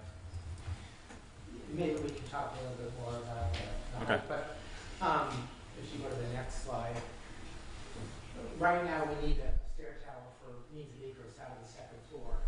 So what we've done, and we did it in other fire stations, is that we've added another landing to that tower so the fire department can use that for training purposes. So they actually can do training on site, which is a very important part of their practice. So maybe Adam, you can talk a little bit about that. Good afternoon. Adam Poyer, I'm the Deputy Fire Chief here in St. Pete Beach, currently serving as the acting assistant city manager. Just to talk a little bit about the training tower, so what we're trying to accomplish. We did a comprehensive tour of other fire stations before we kind of settled on this design. And one of the things we saw in Captiva was a training tower. It's a very isolated area, obviously, Captiva Island, kind of similar to Paso Grill. For St. Pete Beach, we have over 90 high-rise buildings. So that's any building that's 3 stories or above is considered a high-rise by the National Fire Protection Association. So although we hope that we don't have to deal with many structure fires in those buildings, it's one of those things we have to train on pretty regularly to make sure we're proficient to act, because it's a unique circumstance and it's a complicated one from a fire suppression standpoint. Currently, in order to train on a facility like this, we have 2 options. We can go down to Lake Magori, which is the St. Pete Fire and Rescue Training Facility, or we can go to one just south of Almerton Road up 49th Street, which is a county facility that's operated by St. Pete College. So both of those obviously take us well out of our area, and there's also some scheduling issues trying to work in between all the other units that are out there. So the compromise that we came to was adding this training tower option to this facility. So what that will do is it'll keep our firefighters out on the island, because otherwise we have to go delayed, and it obviously delays the response to get out here. We obviously do keep response options out here, but it limits them when we have crews training at other areas. So that's what this tower represents. It'll have basically have the same fire protection systems that you'd have in these high-rise buildings, which is a standpipe. So the firefighters will be able to train on pumping those standpipes, hooking hose connections, carrying hose up those stairwells. Basically, all the things that make those type of structure fires unique is why we're trying to add this this option to the facility. And I'm happy to answer any other questions on that.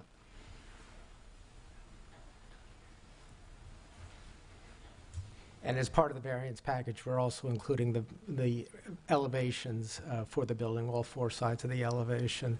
We've also brought with us a scale model So you can see, even with the training tower and some of the variances that we're asking for, we believe we've really researched this. We've built multiple models. We've done a lot of analysis of the existing structures here on Pastor Grill. So we believe that this building is compatible, and that's our goal, is to make the building compatible with the context and the character, which makes Pastor Grill special, So with that, I think we're complete with our presentation. Okay, thank you. Thank you. Does anyone have questions for the applicant? Not for the applicant. The vote was what, 5-0 through the historic board? Yes. Okay. Well, are we talking now Yes? among ourselves? Any questions for the applicant? No. Okay, I've got a few then. So, one, is this project funded? Yeah, so I can maybe speak to that. To a degree, yes, it is funded. Obviously, we suffered some significant damage to the facility as it sits today.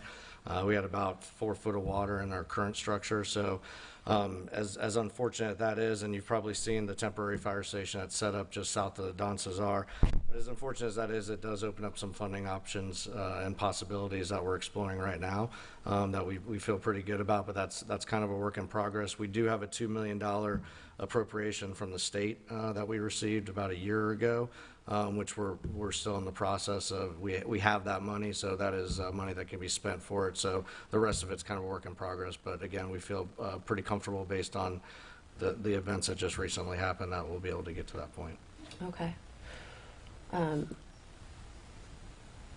I appreciate first of all, the work that you all do very much, and also just some of the points that you've made about making some of the things better with landscaping ISR. Obviously, as the city, part of the city, we would love to see our own city be as compliant to our codes as we can be. So just such a large transition.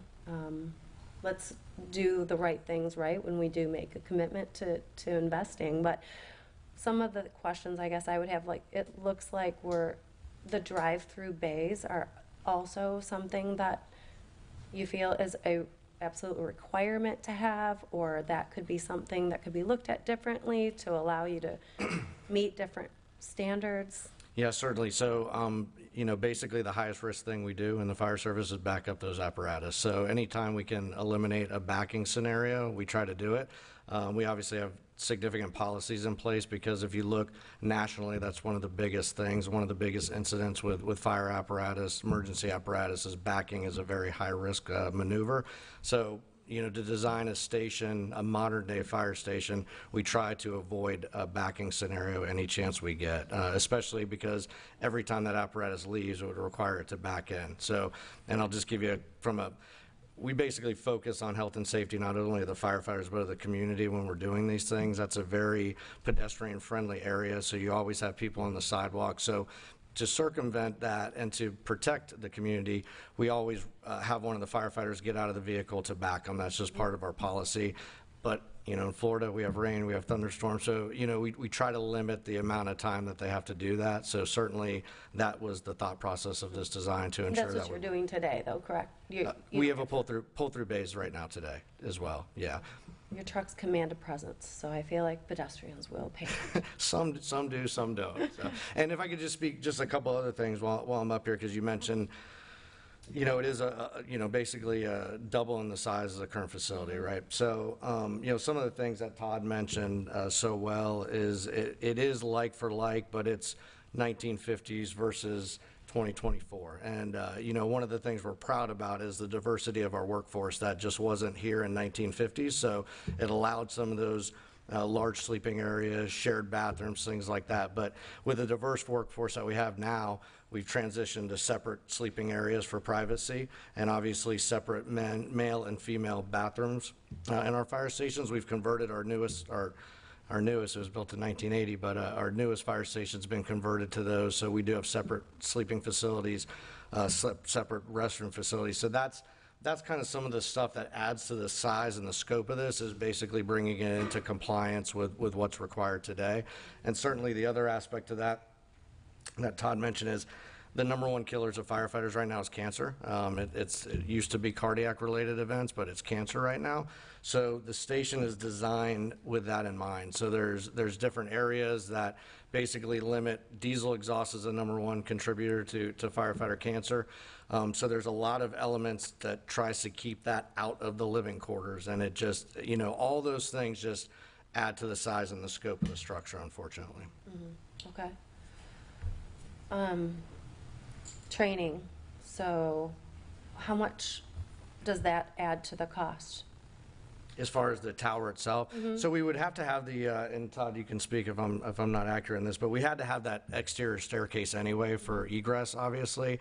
So the only really addition we did was what Todd said. We added one extra landing and the overhang. So I don't know. I don't have a cost estimate on that, to be honest with you, but it's a small portion of the actual staircase. From a building standpoint, I would assume a lot of equipment comes with training.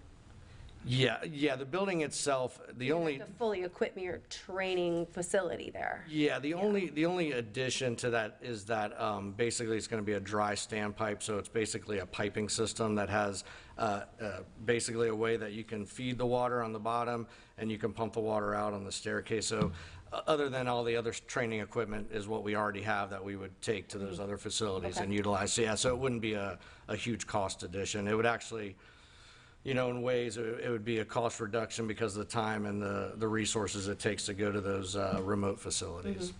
And how frequent is training taking place like that? So that kind of training, so we go to those facilities, minimally each firefighter has to have 18 hours of what's called facilities training, so they have to be at those advanced structures that they would have to operate in. 18 hours a year? 18 hours a year per firefighter.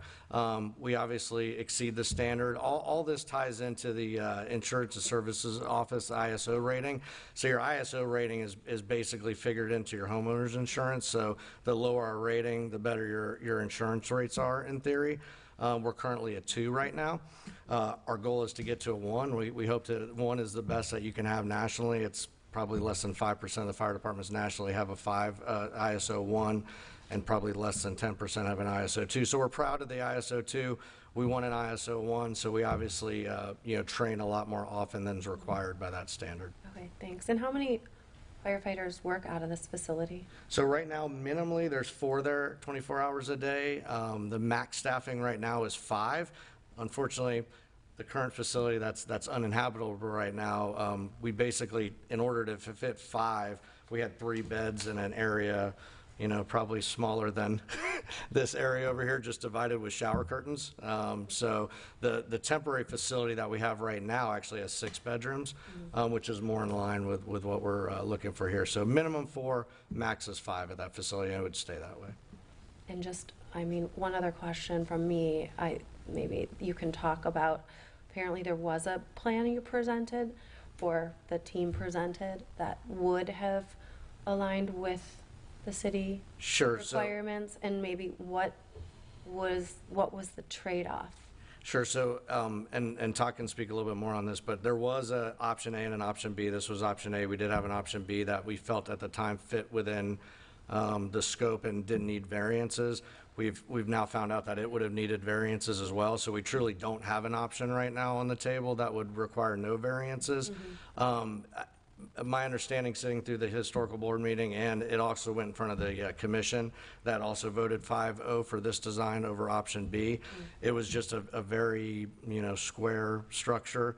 Didn't really, my understanding is they didn't feel like it fit with the character of the community, so they thought this design fit more in line with the character of the community. As far as things we were giving up, there were a couple areas that we were giving up. It wasn't a like for like. There were some accessory areas that weren't able to be included in that just because of the size of it. Okay. Is that correct? Yeah, also, we would be, in order to meet that other option, we would still be back in front of you for variance. What this design does do is that it puts all the program, all the habitable program outside the bays. bays have very high ceilings because you need that for the apparatus. So when we start putting the program on top of bays, is that we really start increasing the height of the building. So in this design, we put a training room or a community room on the ground floor, and then the firefighters above that, and left the bays on their own without a program on top of it. Once we have to start putting program on top of the bays, which is what we would have to do, another option, we would be back in front of you for a height variance for the entire building. So that still would require variances. Okay. Additionally, there would be no way to put that on the site without a back-end apparatus bay. Most likely, because of where the setbacks are oriented, it would be off of 20th in order to get 3 bays. So when we originally presented it, we understood that the frontage was on Passage Grill, but it's come to our attention that the primary frontage is on 20th. In that case, there would be apparatus constantly turning on 20th, which is a residential road. So We also determined there would be some issues with parking on that option B, that we wouldn't have enough parking for the staff that was going to be there. So we did run in, again, while we thought it was a viable option at the time, it really turned out really not to be. So. Okay. Thank you. Madam Chair, if I may, just during the presentation, and Dustin, this may be a question for you. Looking at the proposed setback, we have 8.4 feet on the off of Pasadena Way, off the secondary frontage. Okay. Does that include, and just looking at the floor plan and the model, there's that covered front porch area and balcony? Is that included in that setback? Because that would be... Yes. That blue line, and it's hard to see the colors, is your second story. Okay.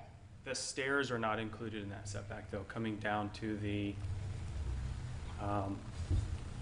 sidewalk that's out on Pasadena Grill. Because I'm just looking at the model, and it looks like where the wall is, right, for the building, and then the balcony protrudes out further.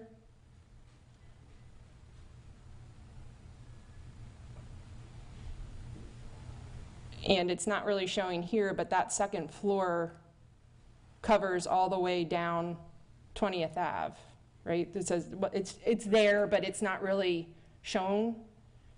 Correct. All the way down 20th Ave is that second story. That's correct. Okay. Because I'm just looking at... You're looking at this right here, piece right here. Yeah, that piece right there. So if I'm looking at that bump, and then as we're going south, from north to south, and then we go to the bays, I see that bump, but I think the balcony protrudes out further than the building. Am I correct? So the question is, can we maintain And just...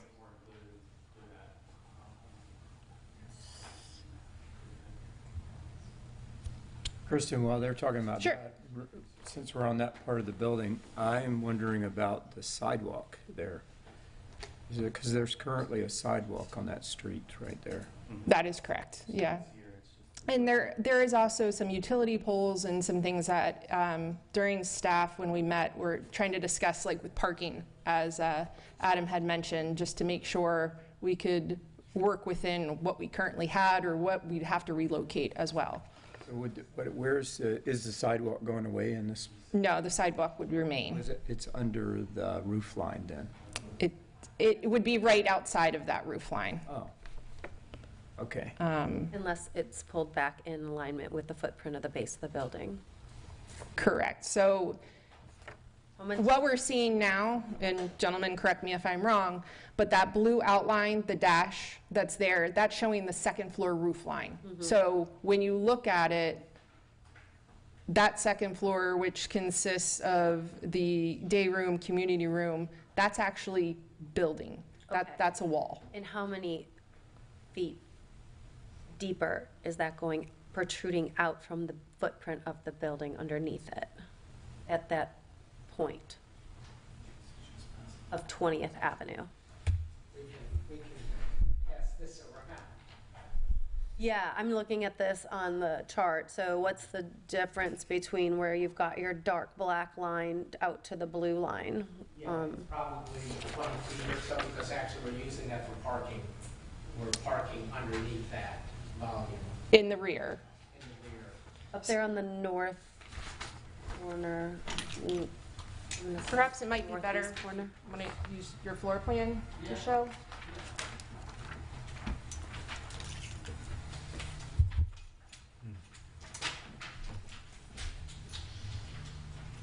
If I could have the limit, please.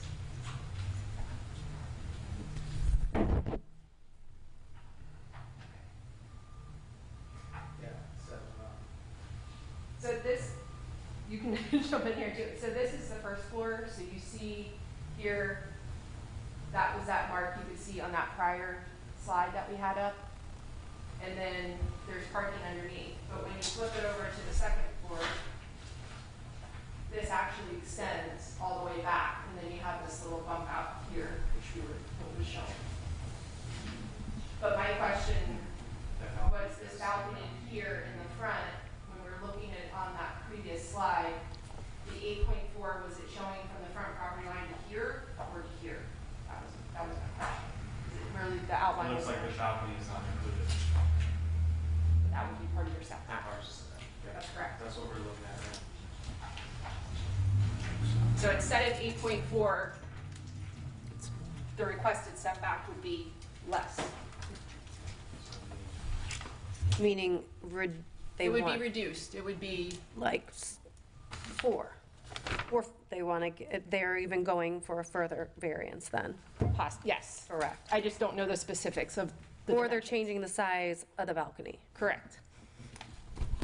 Okay, so you can change the size of the balcony to 8.4. What's the hardship of that? I'll let them answer that. My assumption is it's the ADA ramp that comes up, that was kind of tied into some of that size necessity. So there's an ADA ramp that comes up from the parking area on the north side of the building, so I would assume that would be affected by cutting that back. And I wish I had a pointer, but I'd really love to know what's the difference in how many feet are between that furthest point of the dark black that is pointing out to 20th Avenue and your blue line overhang on the floor above. How much of an overhang is that on that furthest point?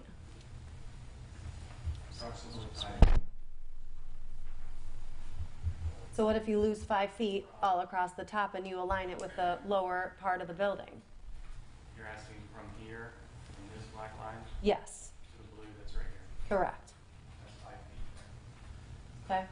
One challenge is to get occupants to the citizens to the first occupier of the floor.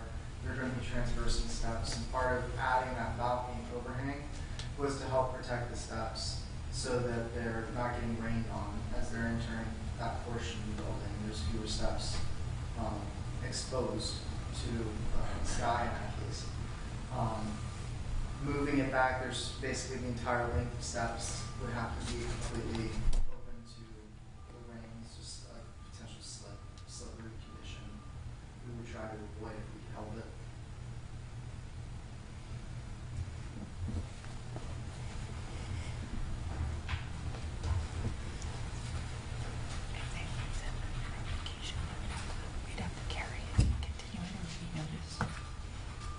Okay, I don't know. Any other thoughts on this one? Making it less. In general? I'm not even seeing the balcony on this drawing, so I'm not sure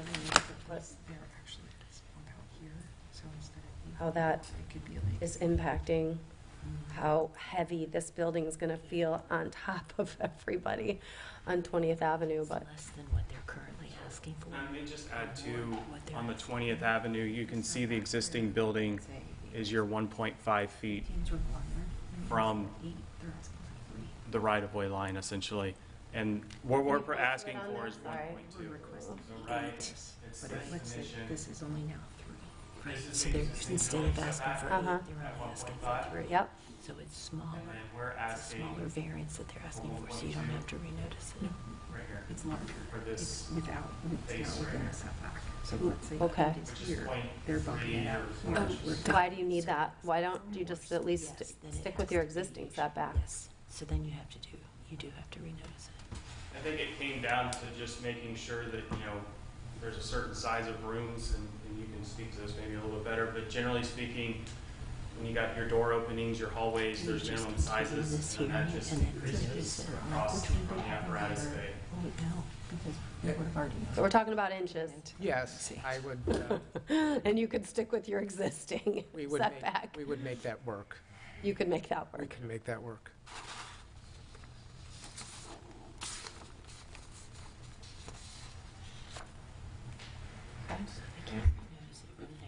We could. Any other comments or Yeah, we questions? could continue it, but if it's. Did we address the, what Brandon mentioned about the green roof? Green roof? No, Yeah. we've Is- already Are there any noticed. issues from the applicant's perspective about But you need to wait. the requirements for the green roof, the sustainable demands of just having you provide that? I think it all goes perfectly. Or some type of additional frontage landscaping, So they've got one request with all these. Yes. so as specified? Yes, I mean, we always try to design the most sustainability we can. Sometimes it comes with a cost, but yes, we're all about designing sustainable buildings. Okay. So were we considering that to be a condition, Brandon, Yes, for this? yes. And what does it mean to this design to make it green? It's not as presented, a change to what's presented? That would be an additional design detail that's presented at site plan. Okay. So part of the LEED certification, the sustainable site sub-criteria, it's not mandatory for LEED Silver certification, but elements like green roofs, cool roofs, additional landscaping, things like that, those are all calculated in those criteria. So 1 and 2 are somewhat tied together, the recommended conditions, but those would be achieved through site plan if it's approved. So relative to us, I just didn't have any dimensions. is there some consideration that we need to vote on relative to that? The 3 recommended conditions would be, of course, I'm also You don't need a it. member of the city, working for city staff, but those would be recommended conditions of approval if the board moves to I approve. don't feel like I would know what I'm really voting for. Understood. Do you know what this is? It looks like an arbor. Yeah, I'm just curious what, on the, as I'm looking at it, the left side, what is that? Yeah, there was a comment made during the technical review committee, if we could provide, because we are asking for a variance for the landscaping, if we can provide some sort of greenery, growies on the roof. So that's what we're proposing, is that we would provide some sort of green space on the roof. So right now, it's an area, it's an accessible area that's accessible from the second story. You can access the roof. There'll be an arbor or a trellis onto it, and there'll be some opportunity for more greenery. Is that your understanding of what the city's thought is as far as the green roof? Yes. Okay. Brandon, is that correct? Okay. Okay, so there's 3 conditions outlined. And this 20th Avenue setback remaining at 1.5 feet. Is there any other discussion topics? Can I add one that add to the record for the, just to make sure I get it right, the east side setback, the existing setback, of course, was 21 feet. We're asking for it to be, instead of the 8.4, to be 3 to accommodate the balcony on the second floor. 3? 3 feet setback. Or what's the implication of leaving it at 8.4? Then you don't have coverage for some of the walking on the stairway. Correct. Okay.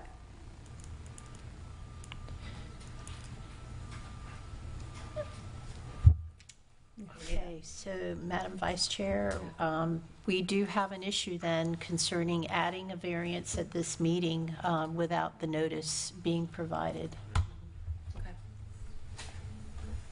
And on your model there, I guess it would mean there's no roof over that balcony on the blowout, on the, yeah.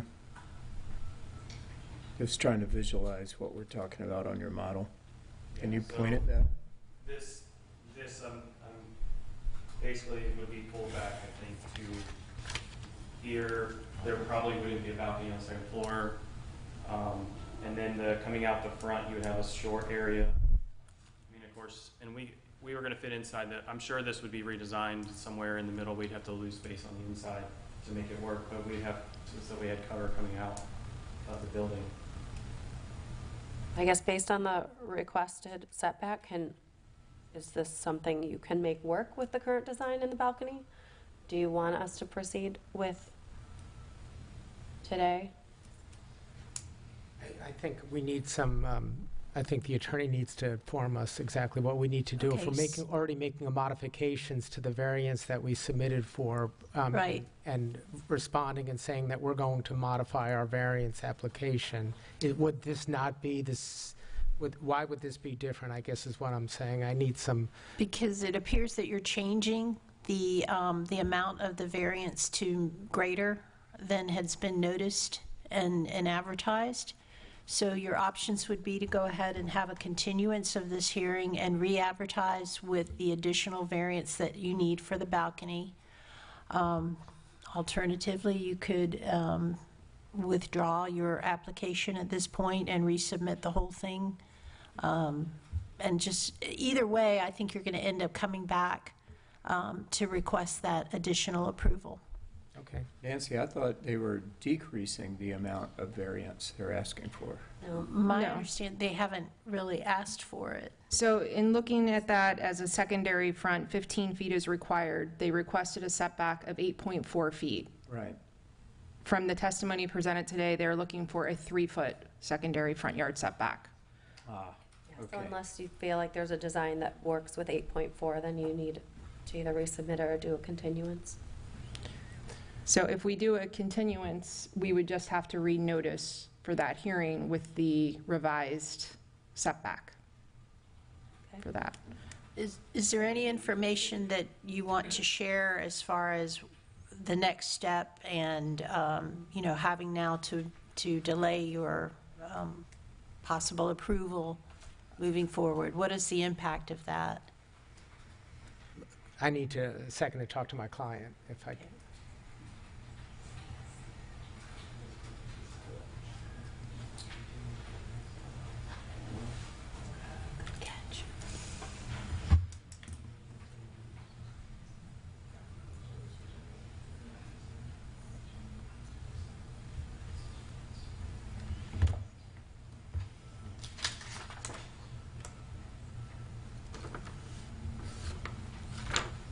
Can they look at the floor plan? I mean, it was up there, but I didn't know if anybody I'm wanted to sorry. look at it. The board. I think we'd prefer just to do a continuance if we can. Okay, so it'll be a continuance with a renotice of the additional variance that is needed for the balcony area. Is it an additional variance that we're needed, or we're revising the original variance? We're revising our original request to a variance. We can word it that way. I That would be appreciate fine. I think everyone is clear, however, on what's actually happening and the need, and it's better to go ahead and get it done correctly and, Agreed. you know, move on. So I'd love to have you suggest, when you bring that need in, help us to more visually see how that impacts the actual pedestrian area that Okay. you're talking about. Okay, And so, so that as a community, as they may look at your testimony next time, not just us, but everyone kind of gets a better sense of why that's either really critical in value or a hardship that we ought to be looking at. I really appreciate that. In fact, if we're going to come back, I'd like to, I don't know if the board can tell us if there's anything that we need to address in this continuance. That would be helpful for us. So if there's any other concerns that you have that we need to address or can address to make you feel more comfortable. I know we're requesting. I mean, hardships, I think you're walking through the opportunity to improve a service, also to improve a facility for our firefighters. And then I want it to also, of course, we all want it to be a part of our community that we enjoy, you know, and navigating and visually being able to feel like this makes, you know, our neighborhood feel like a place we're excited to be a part of too. So I think you touched on a lot of those things, and so whatever you can continue to contribute to that discussion, I think that's what we would be focusing on. We covered most of the ground, I think, today, except for that one. So appreciate that. So, Madam Vice Chair, speaking with Kristen, there are two possible meetings your item could be continued to. The first being November 20th, and the second being a date in December, which is December 18th. So would November 20th be sufficient to gather the information that's being requested? Yes. We may have a little advertising issue. We will shoot for the 20th if that is part of the motion for the continuance. And that way, if there is an advertising issue that comes up, because using the typical deadlines, the deadline was yesterday to start that advertising. But that would give you the December meeting as a fallback. That sounds great. Thank you. Okay, so we need a motion to yes. continue this case. To a date certain. Yeah, I'll make a motion to continue case 24061, 1950 Baskerville Way, to the November 20th. board meeting. I'll second. Okay. Roll call. Member Core? Yes. Member Small? Yes. Member Clausy? Yes. Vice Chair Garshaw? Yes. Motion carries. Thank you.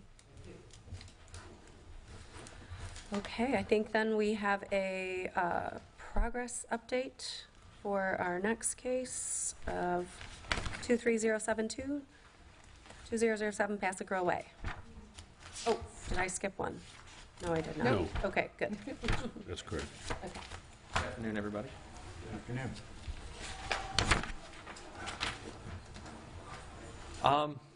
Okay, so yeah, we are here on a progress report. I guess we'll do a quick introduction. My name is Kyle Bass. I'm counsel for Red, White, and Booze and the Columns, who are down at the restaurant right now cleaning after the storms. And so I'm covering today. We also have a new contractor here, John. If there's any questions about permits and things or the project itself, he should be up to speed on that. He is relatively new to the team. And so he may be able to answer some of those questions for you. But the crux of the progress report is good news. We, as of yesterday, have our permit. So we've been completely approved by the city, by zoning, by building. So we have an open permit for the plan as it was designed and as it was in front of you all in April. Okay. And you had some conditions, right, that you were also going to be addressing? Correct, yes. Okay. So by virtue of having the permit, thank you. It's exciting milestone. Sorry, the pause for the. I appreciate that. We all are in line for permits, so yes. So it's nice. It's nice to have in hand. The conditions of the hardship variance. 4 of them could not have been can't be complied with really until the issuance of, or until we get the project built. ADA compliant, for example, obviously that is pursuant to the plans, and then we have every intention of building pursuant to the plans. Same with the front waiting area. That's not going to be utilized for service of food, drinks. No music, I believe, was one of the other conditions on there. And then we've also submitted, as part of getting the permit, an updated landscaping plan that has was approved by landscaping with the city. That was as recently as last week, I believe. So all that's been approved. We also have recorded, which was an interesting process to kind of get done, the unity of title, rather. I think we referenced it. Unified site plan. The city and I worked together. The then city attorney, previous city attorney, Mr. McConnell, And I worked closely on that, got that done, and got that uploaded to the permit as well. That cannot be recorded in Pinellas County, interestingly enough. I actually spoke with Pinellas County, and they were unsure about what a unity of title was. So we did get that recorded, though, through the permit process. So when you pull the permit up, it is sitting there as part of what got the permit issued. And then the only other condition was the requirement of being back here for a progress report, and that was within 120 days. However, we're working closely with the city to try to make sure we got as far as possible on this. And we had agreement with, I think, then Vice Chair Chase, that the October date would be an acceptable date to come back. Yeah, this is great. But I thought there was one other, which was parking. Wasn't there parking that was sticking out into the sidewalks? So yes, and good question. So yes, there was parking that was sticking out. However, that's been previously remedied. Oh. So there is no longer that issue. And then there was an issue with the northern part of the parcels, and that parking is going to be addressed when it's relined, as the city requested and approved in their plan.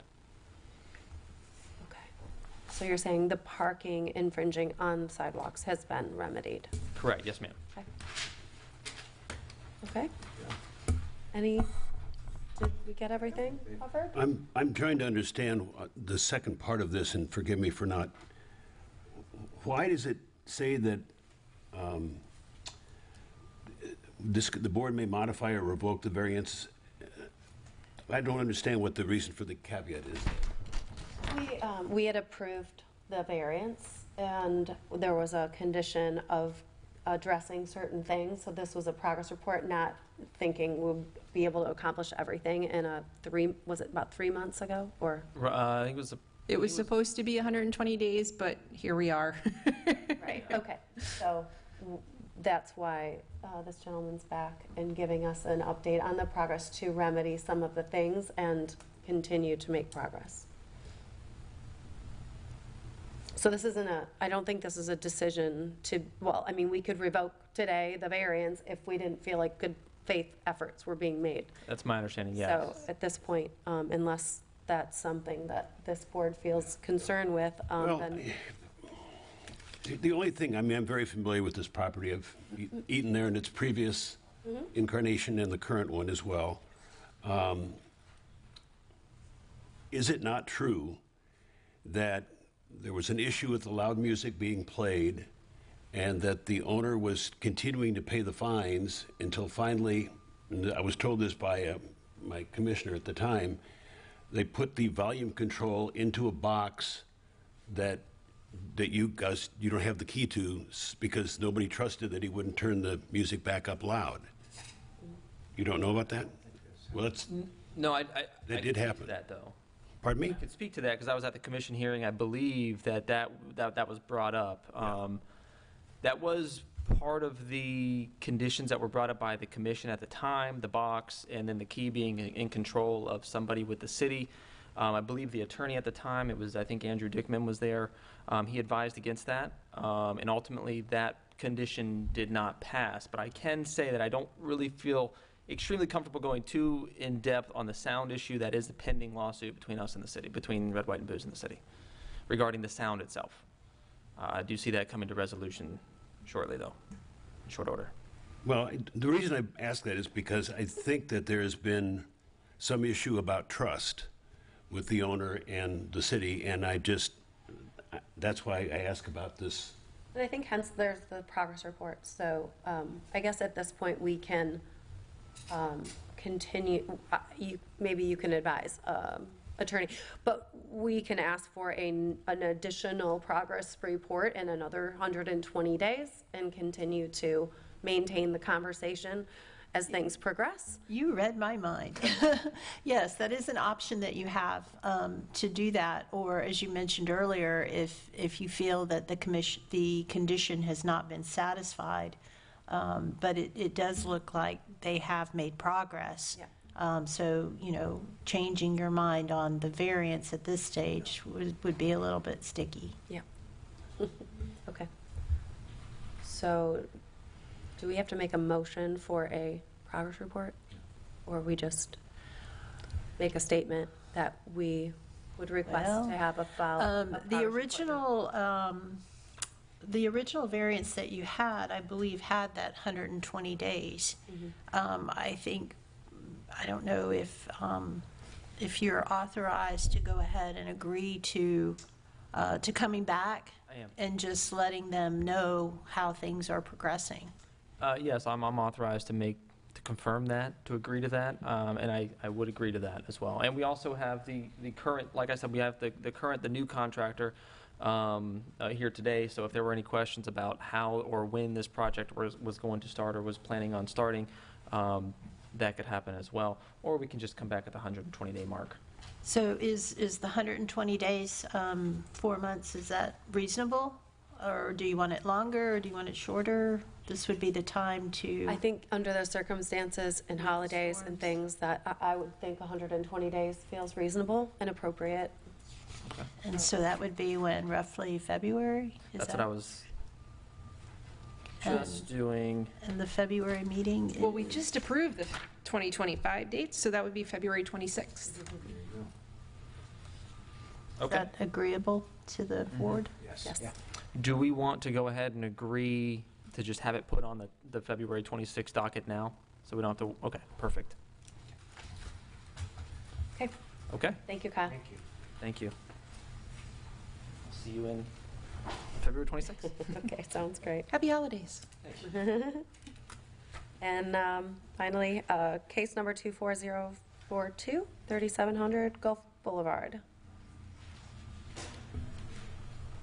So we have the applicant's attorney present for this one. I know she has a short presentation. I just wanted to give an update on this, just as we did for the previous case. This was not a condition of the board, but back in February, the board approved a new, what was then a vacation rental townhome style development at 3700 Gulf Boulevard. Since then, the applicant has proposed a townhome style residential development that did go to the city commission a little over a month ago, I believe, and that was denied. And I've been in discussions with them since. I believe they're planning to go forward with a condo style. It doesn't change the look of the building, the style of the building, or anything like that. But that is something that is permitted by code, and they would be able to proceed on in an administrative fashion. I wanted to bring it back because the design has changed.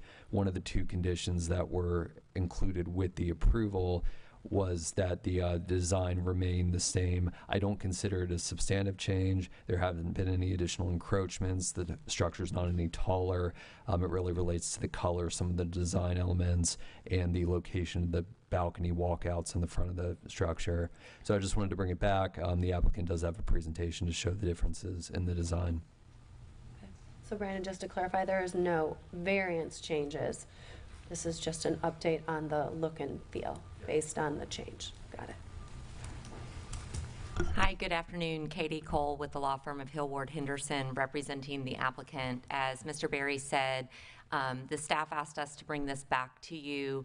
The project itself started as vacation rentals under a prior developer, and after discussions with the neighborhood, with the Don Cesar Property Owners Association, the developer chose to move forward with a single-family home ownership project instead. There was some delay because the desire was to sell this as a townhome project, and the code has a quirk in the code for the zoning district that didn't allow the for sale product to be platted, and so that went forward as a text amendment. The city council chose not to proceed with that text amendment, and nevertheless, it's still moving forward as a condominium form of ownership, which is permitted under the code, and the changes that are proposed are specific to an owner-owned project and an owner residence as opposed to a vacation rental. So I can walk through real quickly the changes and highlight those to you. And I defer to the city attorney if we're seeking a formal motion today or simply making sure that there's not an objection. So what I understand is that there's actually no change to the dimensions that were previously approved. And I don't know that there's not really even a change to a condition. I think it was just an update as to the condition. Is that, yeah. That's my understanding, is just so everybody's on the same page, as this project has kind of morphed a little bit, and the board was very interested in certain design characteristics and aspects. Like, none of that is being changed with this, but we want to make sure staff has you on the up and up of things that are happening. So what would you propose as far as a documentation of it? So you have an approved variance, and this is just information to supplement it? I'm not certain. I'm not either. We had this conversation earlier. I guess I would suggest... They're not necessarily approving the modifications that you've made. Correct. So it's really just an informational item. Mm-hmm. Correct. I think from the applicant standpoint, we would not want there to be an issue when we move forward for building permits for somebody who, if there was somebody who's not here today, that was processing the permit, to determine that it is inconsistent with what the board had proposed.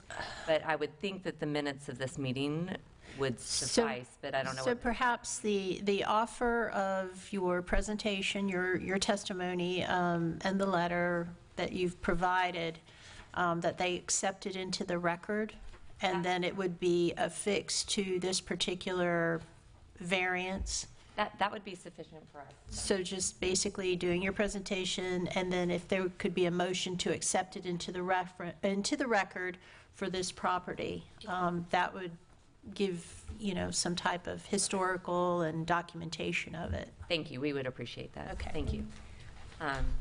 Okay, so this is the proposed, I do have copies of this if anybody would prefer to have it in paper. This is the proposed building as it is proposed today. For those that are unfamiliar with the location, it's Smiley's Snack Shack. It's one of the few resident multifamily type of zoning designations that's in the Don Cesar area here, other than the Don Cesar itself. You can see the pink building is what was approved in February, and the white building is what's proposed today.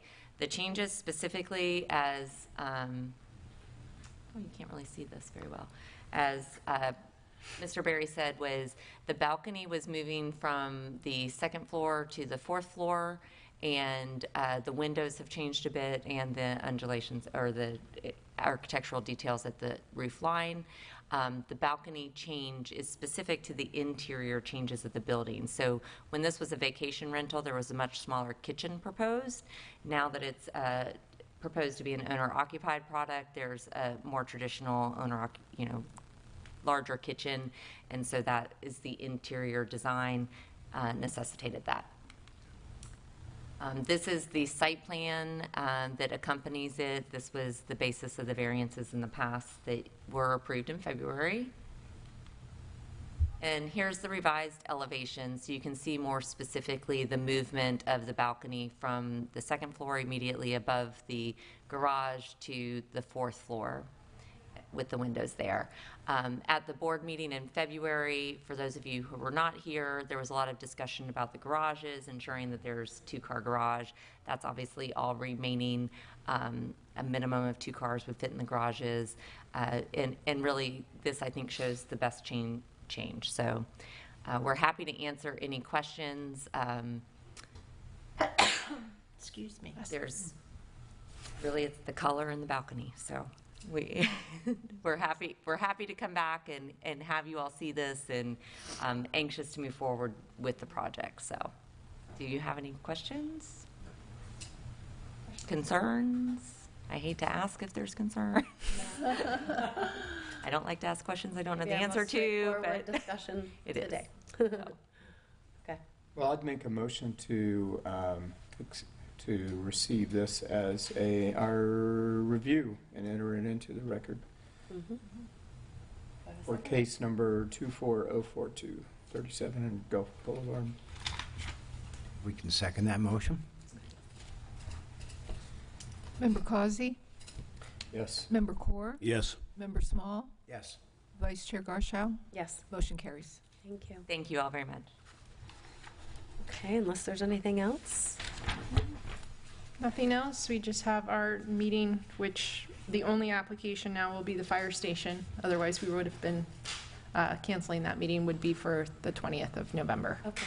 Mhm. Thanks, Kristen. Of course. All right. Then take a motion to adjourn. Second. All in favor? Aye. Aye. Aye. Thank you. Oh, There you go. There you go. take my opportunity.